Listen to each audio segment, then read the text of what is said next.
Hi, I'm Michael Brooks. I'm the Chief Executive Officer of REALPAC.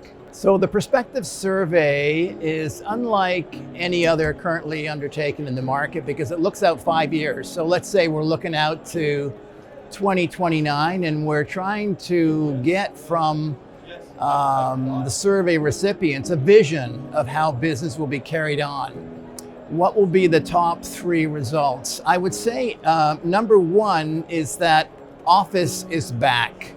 Office is back at least 3 or 4 days a week. That was 90% said either 3 or 4 days a week. So, and 75% said 4 or 5. So you know that employers will want to get their employees back. How do they do that? Amenitization, we are going to see amenitization in office buildings.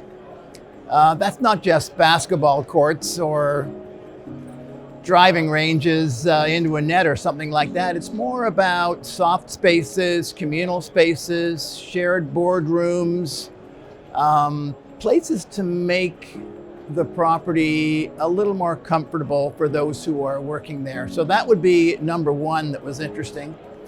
Number 2 would be the ESG space I would talk about. Everybody is anticipating increased disclosure obligations from lenders, from investors, from tenants, from government on the regulatory side. So that's a pretty common theme. And thirdly, I think the innovation piece was interesting, particularly around AI, artificial intelligence. We didn't get a chance to deal with that on the panel, but I do know that there's so many companies exploring it and looking at use cases. The use case list in real estate is substantial. Those are pretty user-friendly platforms. ChatGPT is basically natural language. I think there's some exploring going on now. There's maybe a little bit of risk on the cybersecurity side of things, but I think they can manage it. So that would be my top 3, would be office resurgence, ESG disclosure, and innovation. One of the things that was surprising on our panel when I asked them, are you postponing your sustainability initiatives in your buildings because it costs money, capital expenditures? Universally, the answer was no, we're driving on. And I think that that's a very interesting and responsible position for those in the industry to take. I know it takes money. Sometimes it maybe takes less money and more change the way you do things. So yeah, it costs money to replace an old boiler and put in one that's an electric version. It costs money to change out insulation and ceiling and all of those issues. But I was surprised about how strong that incentive is to make buildings more environmentally friendly and particularly decarbonize them. Positively is the way I would answer that.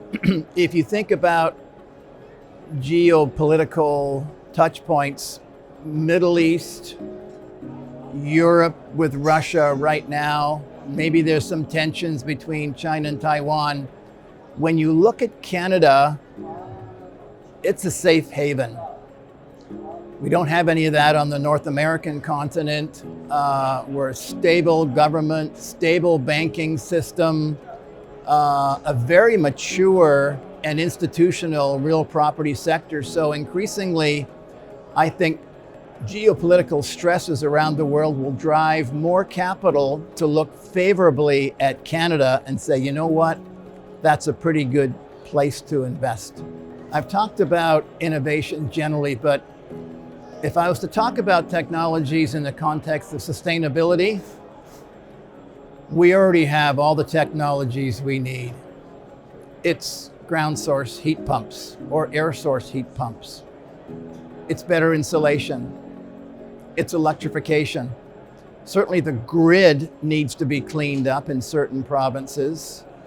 It's solar, maybe a little more useful on industrial rooftops than in an office building. But But all of these technologies exist today. We don't need a magic bullet technology to make the inventory in Canada much more sustainable. So that's what I would say about technology in our sector.